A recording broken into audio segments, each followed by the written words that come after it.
disappeared.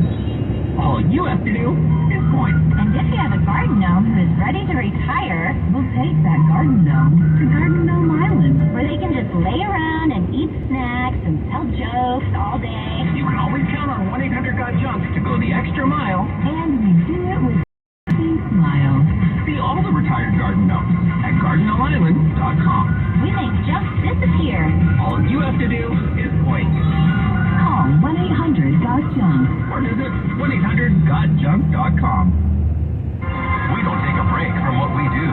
We cover the news around the clock. How long were you stuck? I've been on that train since 7:03 a.m. So I would say almost 2 hours you've been on that train. We are the only news station broadcasting live from the Bay Area every hour of the day, every day of the week. We began to slow down and stop. Sometimes that happens, but this time we really stopped for like a very long time, to the point where we're like, what's going on? It's one more reason why we're the Bay Area's #1 news station. All news, all the time, right here on KCBS. 1218 KCBS traffic and weather together, heading for the Pacheco Pass with Carolyn. And this is where we had an earlier crash on westbound Highway 152, about 2 miles east of the Bell Station in a stretch called the Big Cut. Now, this is a solo vehicle crash off onto the right-hand shoulder. It looks like that has been cleared, but now I'm starting to see delays in the eastbound direction. So if anybody can tell us what's going on, or any truckers driving over that stretch, you can always give us a call at 415-391-KCBS as you make your way to the Gilroy area and start heading northbound on 101. You will start seeing a couple of areas of road work in the Morgan Hill area, but then you are smooth on into San Jose. Also trying to make your way into the city across the Bay Bridge right now. Absolutely no problem to report. Traffic is smooth, actually in both directions. Your next traffic update's at 12:28 on the traffic leader, KCBS. Heavy fog and drizzle from the coast to the valleys this morning. Lows in the 50s and 60s. Mostly sunny today. Tomorrow, after morning overcast, with just partial clearing at the beaches. Highs from the 60s at the ocean, 70s around the bay, low to mid 80s inland. Even warmer Thursday and Friday with inland highs into the low 90s. Then sunny and slightly cooler over the weekend with fog at the coast nights and mornings. Highs from the 60s to the 80s. Traffic and weather together on the 8s on All News 106.9 and AM 740 KCBS. KCBS News Time 12:20. Low-income residents of a San Rafael apartment complex have been informed that they have to move out because that building will be undergoing renovation.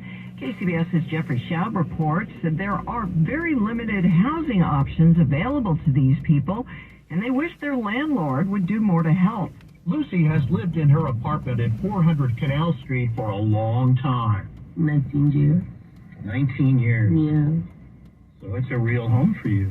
I know, yes. But recently, the building's new owners, San Francisco-based Terrasect Capital Group, sent her and several other tenants eviction notices. The company says it intends to renovate the large structure. I'm sad because my life is everything. Some tenants were offered upwards of $8,000 if they moved out by October 3rd. But Lucy says she and others haven't been able to find suitable housing. Are there other places that you could move to? It's expensive, right? I know, it's too expensive. Community activists worry that other apartment buildings in the canal will be converted and rents will soar. Terrasect says it is offering to give tenants their small deposit, but the evicted renters say it's not enough to help them move. In San Rafael, Jeffrey Schaub, KCBS. Governor Newsom yesterday signed legislation that would make it easier for Californians to vote and safer for California poll workers, stating that while some states are making it harder for people to vote, Newsom says California is expanding and protecting voting access. And that's why I'm proud to sign AB 2815 by Assemblymember Bourbon to increase ballot drop-off locations, particularly at the CSU and UC campuses, making it easier for our students to vote.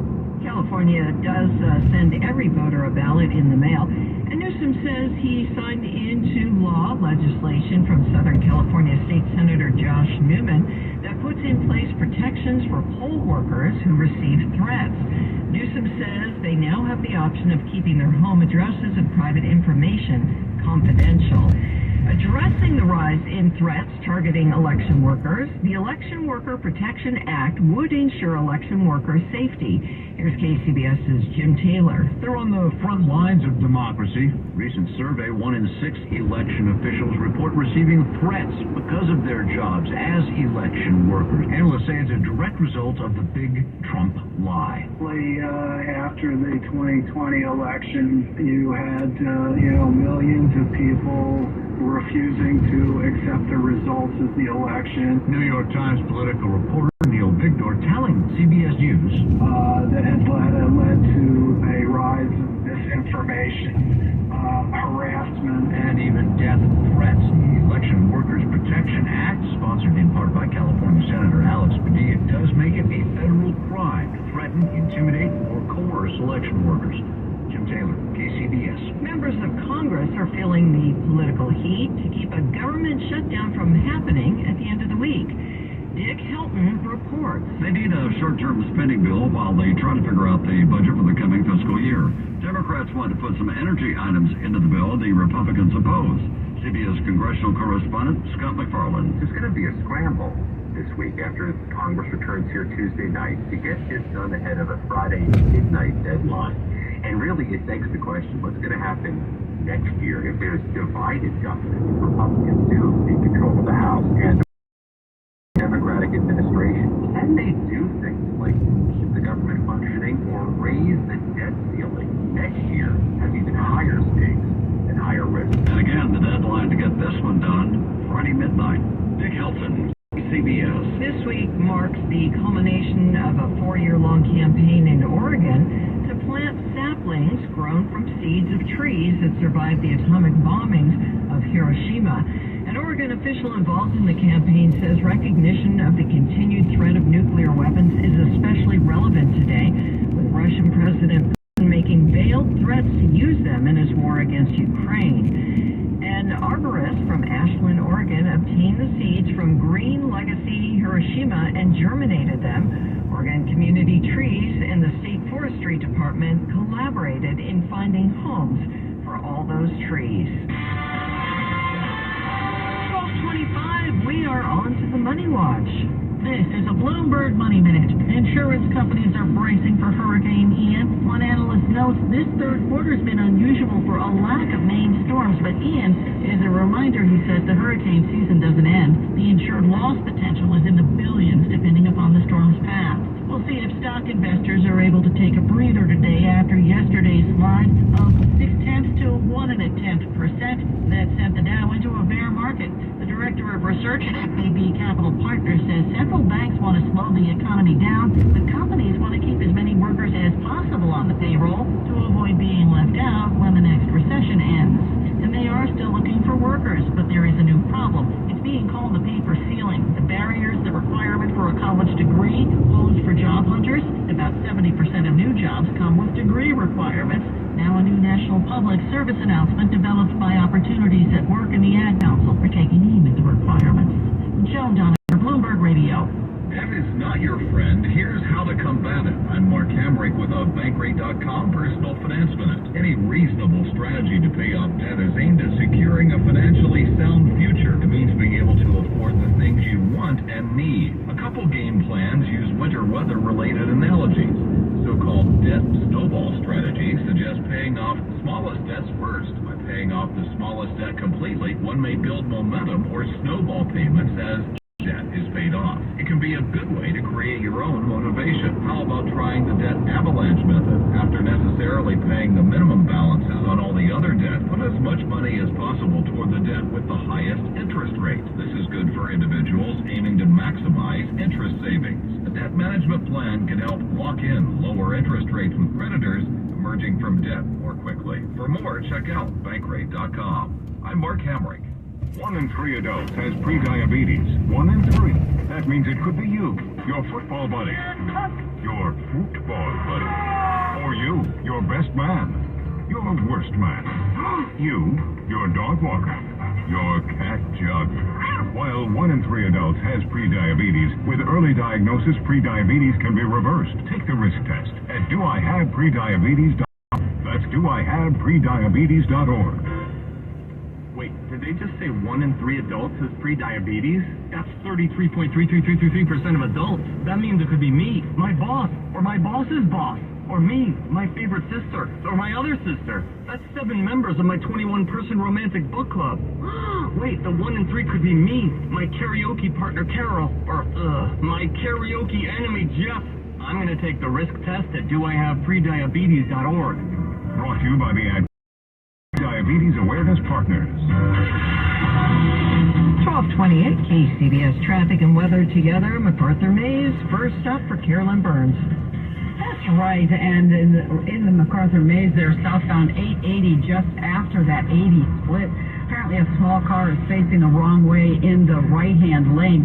There may be another vehicle involved. They're not calling this an accident just yet, but CHP is there, and the tow truck should be arriving soon. I'm not really seeing any traffic that's getting back.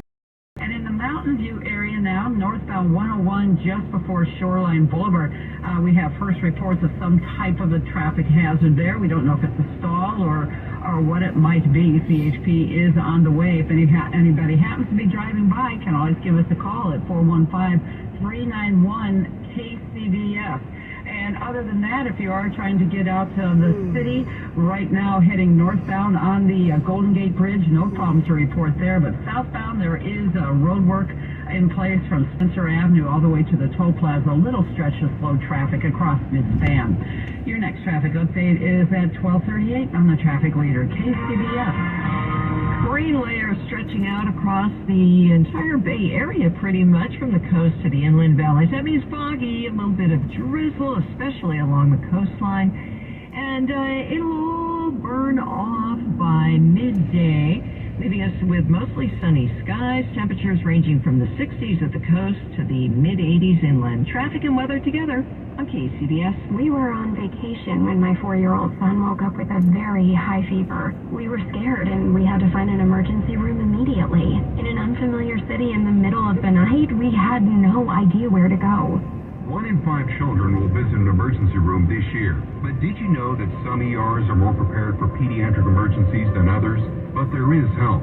The new Find ER Now app will quickly locate the closest ER and show which are more likely to be prepared for your child. It was a terrifying night for us, but because we already had the Find ER Now app, my son got the care he needed. Now no matter where I am, I always feel prepared. Whether at home or traveling, the Find ER Now app will have your family prepared in an emergency. To learn more or to download the app, text Find ER Now, that's FINDERNOW to 51555, or go to ourbabyfoundation.org. That's the letter R, babyfoundation.org. That matters to you, around the Bay, around the world, around the clock.